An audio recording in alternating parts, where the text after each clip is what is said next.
Hey guys, Spud here, and today we're back for another quick and dirty video on the DCS F4U-1D Corsair.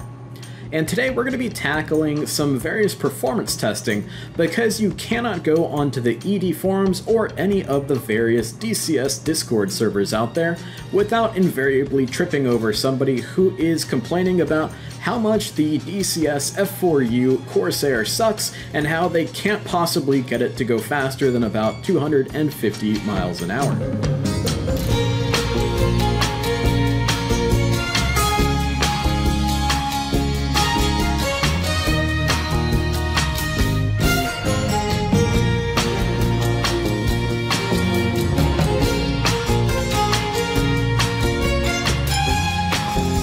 And so today we're going to do some performance testing to see how close Magnitude 3 has actually gotten the performance of our Corsair here in DCS to the actual performance charts that came out of World War II for the F4U-1D Corsair.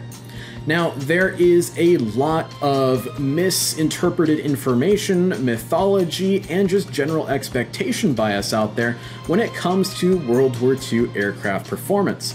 And I am by no means going to be putting this topic to bed once and for all in this video, and this topic will probably be debated from the end of World War II until the end of time because it is an endlessly fascinating topic with a massive number of variables that can affect different things. However, I did want to try and put to rest the idea that Magnitude 3 completely messed up the performance of the F4U-1D Corsair here in DCS. It's extremely important to remember, guys, that this is an F4U-1D Corsair from mid-World War II, and it is not an F4U-4, F4U-5, F4U-7, or any of the other post-war superprop variants of the F4U Corsair. Very important to keep that in mind here.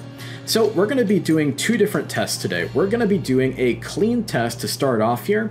We're going to run some numbers and calculate our performance out of the aircraft and compare that to some old NACA documents and US Navy Department documents and see how close we can get it to match those performance figures in said documents. Then we'll switch over and maybe put some more external stores onto the aircraft and then once again see if we can match those numbers from NACA and the US Navy Department.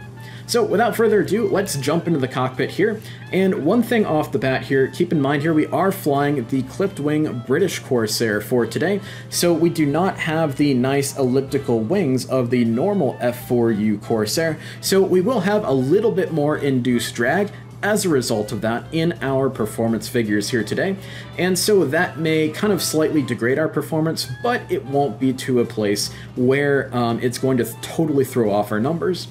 As well as the fact here that pilot flying skill can have a lot of influence on your performance numbers. If you are slightly crabbed, you're going to be more draggy. If you are out of trim and you're having to hold the large control surfaces, whether that be your ailerons, your elevators, or your elevator, that is going to induce drag as well. So we're going to try and fly our absolute best and hopefully get a nice, good, average performance figure here.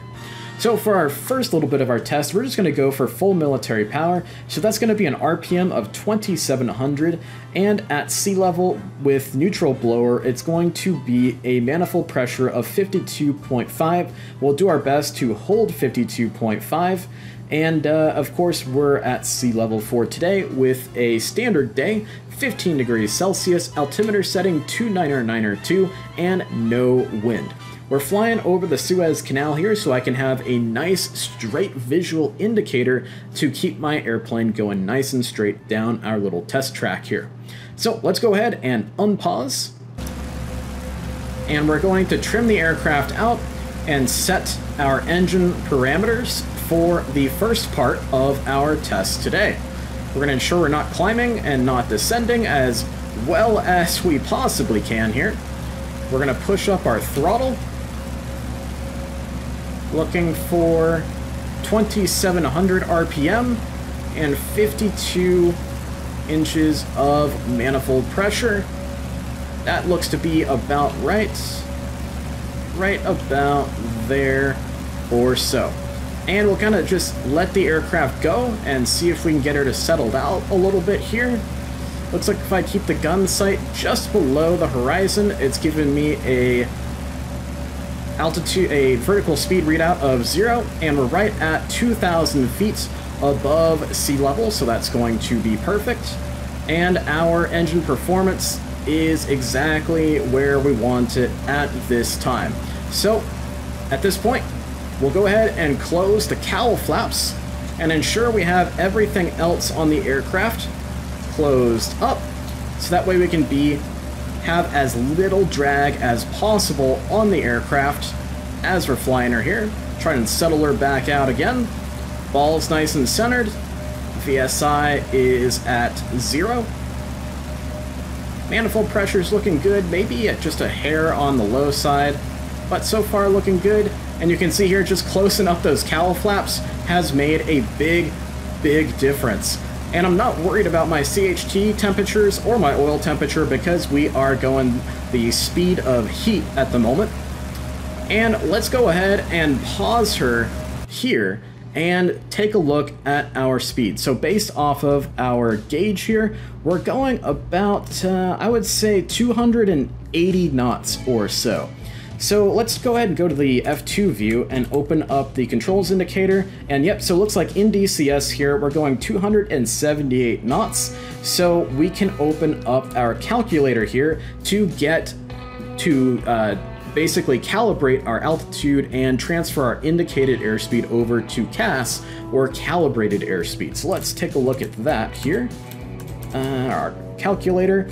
So we are at 2,000 feet MSL. So if we take our 278, double check that value. Yep, 278.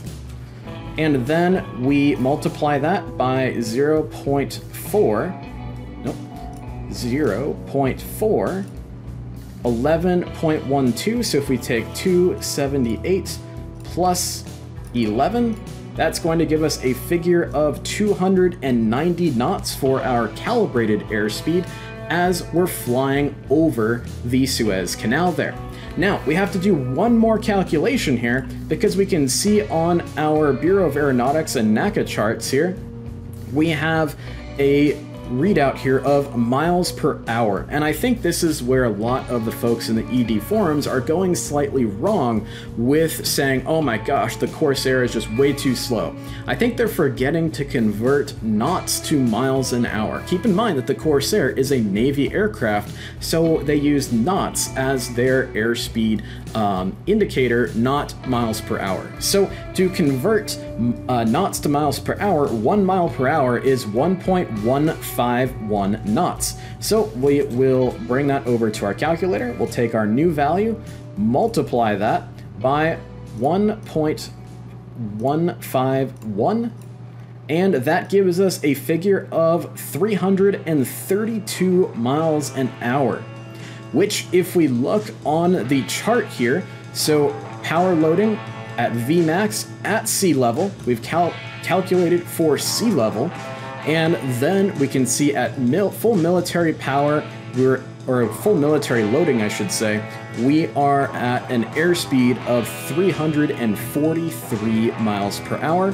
and for a normal loading, we are at 321 miles per hour, and we are smack dab right in the middle here, flying the best possible profile we can, as nice and clean as we possibly can, and it's looking really, really good for the performance numbers of our F4U-1D Corsair here in DCS World. Now, the loading that we have on our aircraft currently is 50% fuel and full gun ammo in terms of how heavy our Corsair is today.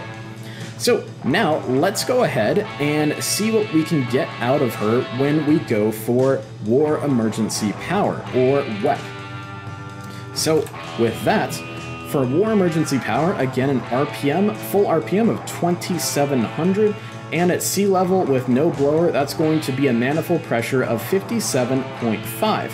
Now, to get there, we are also going to turn on water injection as well in order to ensure that we don't blow up our engine and get as much power out of her as we possibly can. So let's go ahead and unpause here. Good. Got my rudders off a little bit there. All right. Coming on, and we're going for a manifold pressure of 57.5. So there's 55 inches. All right, I've got the throttle fully maxed out, and it looks like she's given me about 56 inches. Make sure we get her nice and leveled out. 0 on the VSI.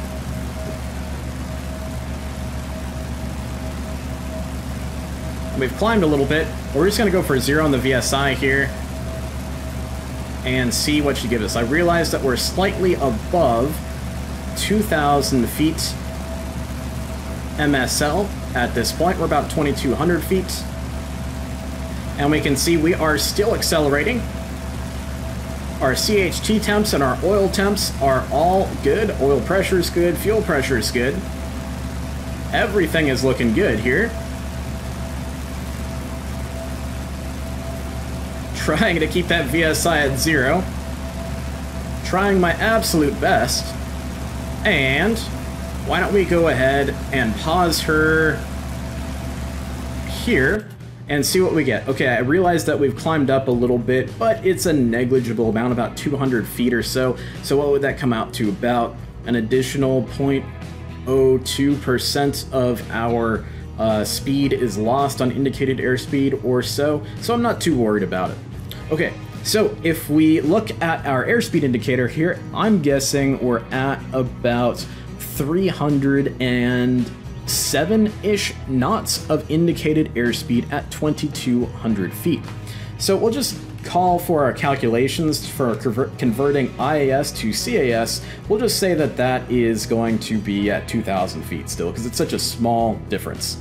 And it looks like for our indicated airspeed, based off of what DCS is telling us, we're right at about 300 knots or so. So we'll go for the more conservative value here, even though our needle in the cockpit is definitely showing us to be a little bit faster. So let's go to our handy calculator here again. 300 times 0.04 gives us 12, so 300 plus 12 gives 312 for our calibrated indicated airspeed, and then we need to convert our knots here over to miles per hour, so we'll multiply that by 1.151, and that equals, holy crap, 360 knots, which, if we take a look here, we are right at the charted performance figures for war emergency power, going 360 knots or so. So I think that we can say here, with a clean aircraft, Magnitude 3 is doing a very, very good job in terms of the performance of our Corsair at sea level. Please keep in mind here, guys, that you may get slightly different results, and again, that goes back to how cleanly you're flying the aircraft. So let's go ahead and close out of the mission file here, and let's go for adding some additional external stores onto our aircraft. So based off of the Bureau of Aeronautics / NACA / Navy Department document here, let's try the slowest airspeed that is listed here, which is a test of 8 5-inch high-velocity aerial rockets and 150-gallon external tank. So let's go for that, just simply because it gives us our lowest value, so that way we can choose and see how the lowest end value is looking. Okay, so we'll go ahead and on the center line here, we'll put, it looks like we can only do a single 175-gallon tank. That's okay, I'm good with that. And we'll go with 8 high-velocity aerial rockets. So on the ED forums, it looks like folks are kind of thinking that it is in fact the high-velocity aerial rockets pylons that are potentially slowing them down. So we'll take a look here and see what we get. All right, back to the cockpit.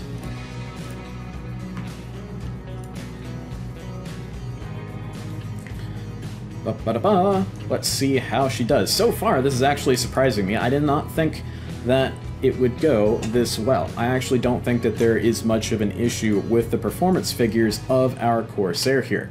So, we'll hit fly. Whoa there.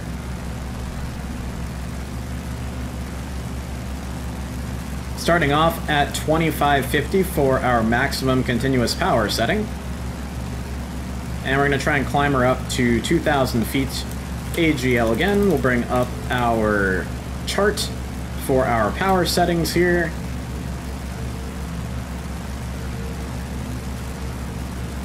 Already doing about 210 knots or so.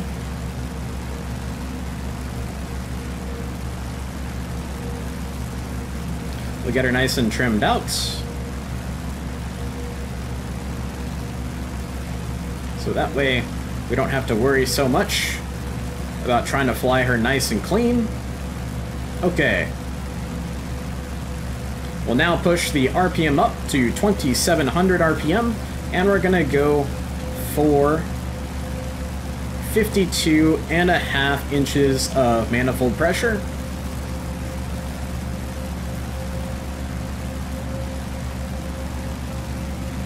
And we're just gonna try and go for 0 on the VSI gauge again. Try and fly her as cleanly as possible. We'll get the cowl flaps closed, and we'll get all of our other cooling systems all buttoned up and nice and closed so we can be as clean as possible. That's all looking good. We're getting faster and faster and faster.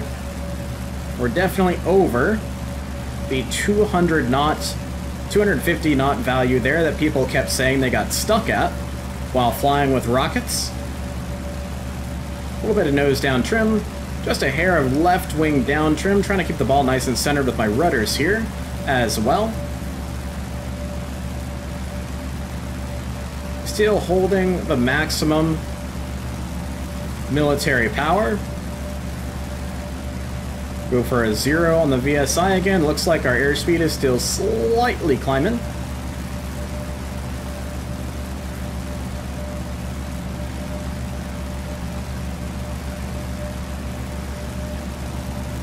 And it looks like she's going to top out. Oh, she's still going up. I descended slightly there, so let's try and level her off, see if we can get a good value here. And I think we'll call that good. I probably did not fly the aircraft quite as cleanly that test, simply because she's a little bit harder to fly when she's all loaded up with external tanks and rockets, simply because she's a bit draggier, so there's going to be more forces acting on the aircraft, which is going to make me fly a little bit less cleanly. And we can see on our gauge here, it looks like we're flying at about 26, 27, about 275 knots or so, and that is borne out by what DCS, the readout down there in the info bar, is telling us, 272 knots. We've been going with that number, so let's go with that here for today. And again, so 272 times 0.04, 10, so 272 plus 10, 282, and then we've got to convert that over to miles per hour. So multiply that by 1.151 equals 324 miles per hour, which is faster than what is shown here on the Department of Navy / Bureau of Aeronautics / NACA tables for the speed we should be getting with rockets and one external 150-gallon tank.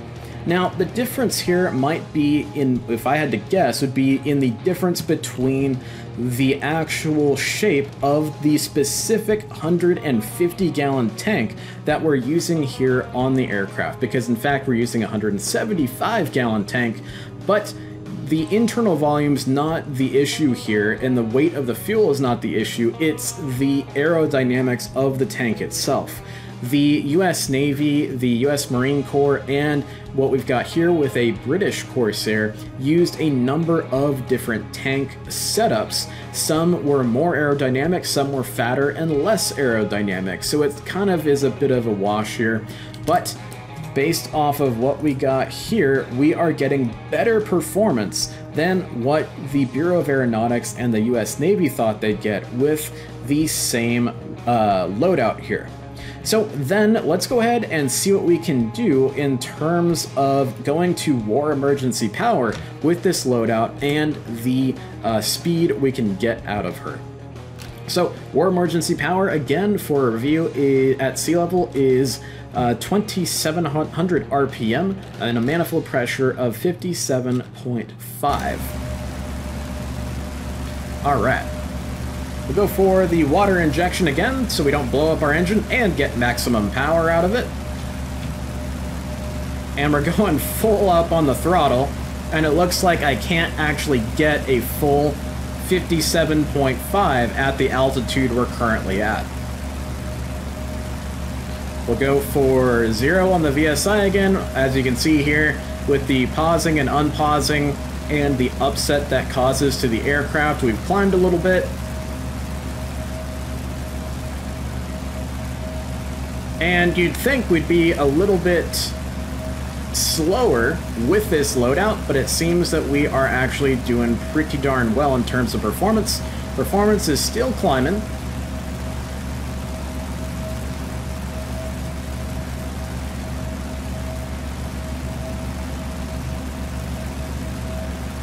Looking good.